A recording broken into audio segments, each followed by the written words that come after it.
Kata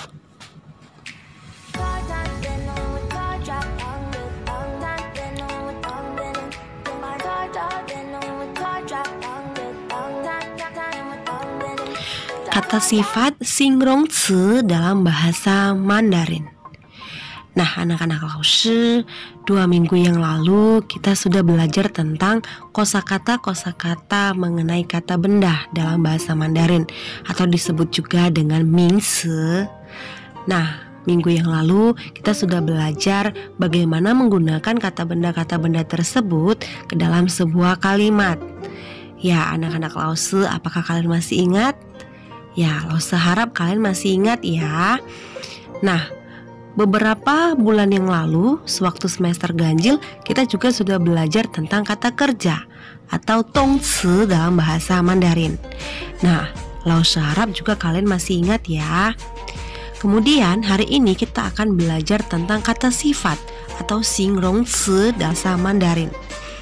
Kalau kita sudah memahami kata benda, kata kerja, dan kata sifat dalam bahasa Mandarin, kita mampu membuat kalimat-kalimat dalam bahasa Mandarin pastinya. Nah, oleh karena itu, Laoshi harap kalian bisa ingat memahami setiap jenis kata tersebut ya, anak-anak Laoshi. Nah, sebelum kita masuk ke kosakata kata sifat dalam bahasa Mandarin, kita harus memahami dulu apa sih maksudnya kata sifat itu. Kata sifat adalah jenis kata yang menunjukkan rupa dan keadaan yang tampak pada suatu benda. Kata sifat dapat menerangkan kuantitas, kecukupan, urutan, kualitas, maupun penekanan suatu kata. Nah, Niman Mimpai Lema, apakah kalian mengerti? Ya, anak-anak Laoshi, kata sifat artinya maksudnya menunjukkan suatu keadaan ya, atau kondisi sesuatu hal. Bisa benda, manusia, misalnya tinggi ya, dia tinggi, dia pendek gitu ya, untuk manusia misalnya ya. Hewan juga bisa ya, tumbuhan juga bisa, atau misalnya benda meja itu panjang gitu ya. Nah, itulah maksudnya kata sifat. Atau jenis juga, misalnya karakter pemarah, pendiam, dan sebagainya ya, anak-anak Laoshi. Kemudian kita hari ini akan belajar tentang kosakata kata sifat dulu ya, yang harus kita ketahui sebelum kita mampu minggu depan akan membuat kalimatnya ke dalam bahasa Mandarin. Yang pertama ada kata apa, yaitu kau. Ucapkan kau, artinya tinggi ya, anak-anak Laoshi. Sekali lagi, kau artinya tinggi. Kemudian kita perhatikan ada kata sifat apa lagi ya. Yang kedua ada ai, artinya pendek. Ai artinya pendek ya. Kalian ingat ya, anak-anak Laoshi. Kemudian selanjutnya ada kata sifat apa lagi ya, kita perhatikan. Piaoliang artinya cantik. Piaoliang artinya cantik ya, anak-anak Laoshi. Diingat ya, piaoliang artinya cantik. Kemudian ada kata sifat apa lagi ya? Cholo artinya jelek.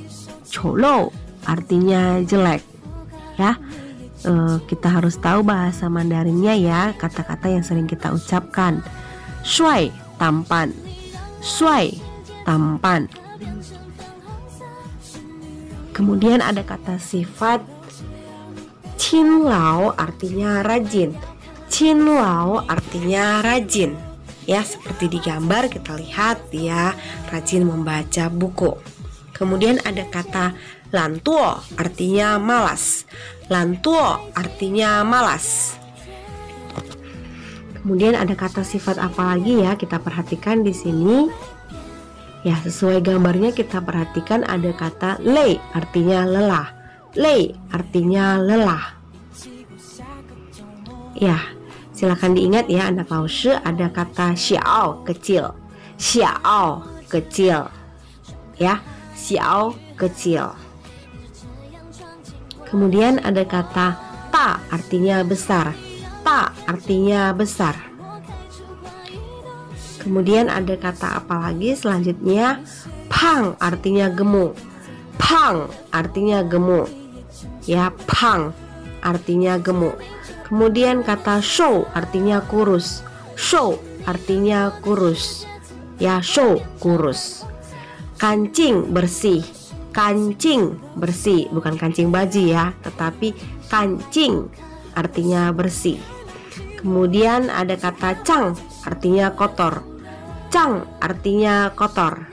Ya, nada 4 jadi pukul. Cang, kotor. Kemudian ada kata apa lagi, kita perhatikan. Luan, berantakan. Luan artinya berantakan. Ya, ingat ya anak-anak Laoshi, ada beberapa kosakata yang telah Laoshi berikan ya tentang kata sifat dalam bahasa Mandarin hari ini. Nah, anak-anak Laoshi mohon diingat-ingat dulu ya, dihafal-hafal di rumah beberapa kosakata tentang kata sifat tersebut. Kemudian minggu depan kita belajar membuat kalimatnya ya dalam bahasa Mandarin. Oke, Sishiniman, terima kasih anak-anak Laoshi. Jiayo, semangat, Tuhan memberkati. Zaijian, sampai jumpa.